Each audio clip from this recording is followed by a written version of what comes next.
कराड नगरपालिका निवडणुकीसाठी शिवसेनेच्या वतीने माजी उपनगराध्यक्ष राजेंद्र सिंह यादव यांनी तर भाजपच्या वतीने अतुल शिंदे यांनी उमेदवारी अर्ज दाखल केला। त्यामुळे महायुतीमध्ये आता सामना रंगणार असल्याचं चित्र स्पष्ट झालंय। कराड नगरपालिकेच्या होऊ घातलेल्या सार्वत्रिक निवडणुकीच्या अनुषंगाने आज कराड नगरपालिकेच्या नगराध्यक्ष पदासाठी या ठिकाणी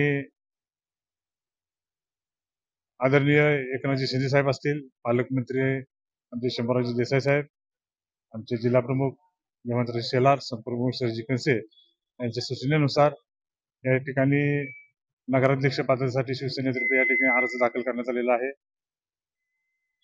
या संपूर्ण निवडणुकीमध्ये आता कशा पद्धतीने पुढे निवडणुकीला सामोरं जायचं या ठिकाणी जे आमचे वरिष्ठ सूचना देतील त्या पद्धतीने निवडणुकीला सामोरं जायचं नियोजन करण्यात आलेलं आहे।